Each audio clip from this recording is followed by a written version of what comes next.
I wanted to start a venom production setup. And so a friend of mine found me a small house for rent at a place called Gaimuk Bandar, which is not far from Thane, out on the other end of the island, overlooking a place called Basin Creek. And so it's right over the creek. It was an incredible little house built by a German guy who was incarcerated during the Second World War, as Germans were in India.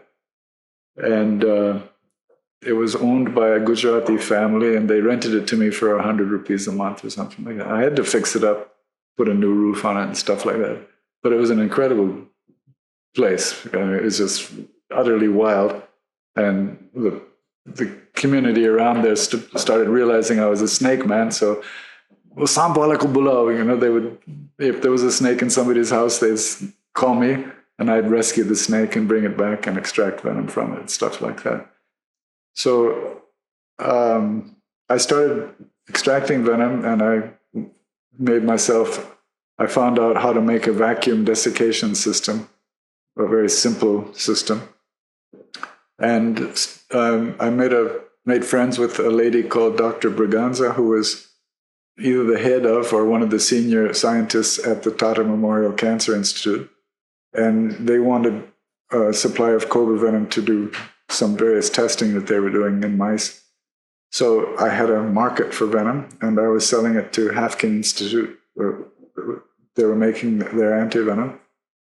And so I started making a business out of it. And I thought that I could start exporting it too, but then the government of India banned the export of venom for one reason or the other. And that I had already sent some samples abroad, and I was getting orders, and I was starting to say, wow, this is going to be my business. But it never worked out. But during the course of doing this venom stuff, I had to source snakes, not only from that area, but I went to Calcutta and I met some people in a place called Baripur in 24 Parganas.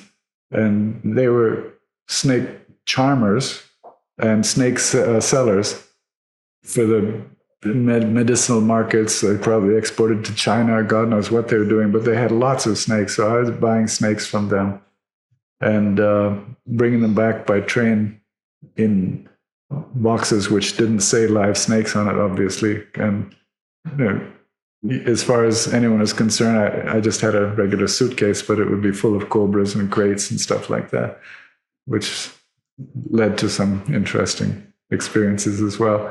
The other place that I started going to, I came down to Tamil Nadu because that's where I went to school. I had learned Tamil when I was a little kid, and so I felt very comfortable being there. And I read in a newspaper about an article by a guy called Harry Miller, and he was a Welshman who was the head of the photography department of the Indian Express. And he wrote an article about some people called the Irulas. And this is the first time I'd ever heard I knew there were various tribes around the country who hunted snakes. I'd never heard of the Irulas before. So I went and met Harry Miller, and he turned out to be a very friendly fellow, and a weird fellow, but friendly fellow. And he's introduced me to a guy called Arjun, an oldish Irula guy who had caught snakes for Harry to take photographs of because he was doing photography for National Geographic and other magazines and stuff. So I went out with Arjun, and in the first day we caught 3 or 4 cobras and a couple of other snakes. And I was just, I thought I knew about snakes and how to find snakes, but nothing like these guys. And I tried to learn as much as I could from him, and realized that these are the people who are a real peer group. And if I can work with them and they can work with me, I can help them, and I can become what I'd always aspired to be, as a real snake man, because I realized I knew nothing compared to what these people know. And they knew it because they were hunting as a livelihood. They were hunting it for their skins. And they were getting 5-10 rupees per skin, which in those days, 10 rupees was a daily wage. And so, they were doing pretty well by supplying hundreds of thousands, if not millions of skins to the snakeskin industry.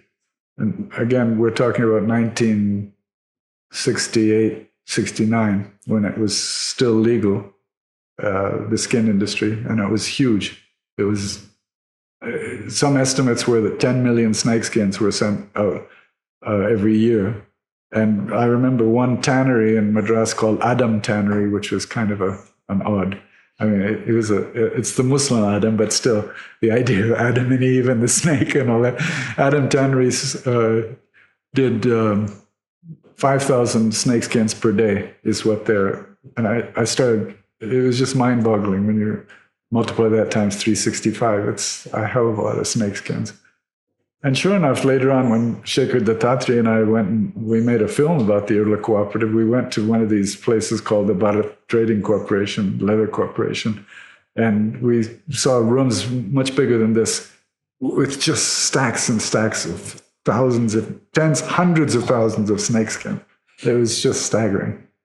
And, but realizing that this is all being done without any view of this seasonality of it, whether they're getting the gravid female snakes, whether they're getting baby snakes, big snakes, endangered species like the python, for example.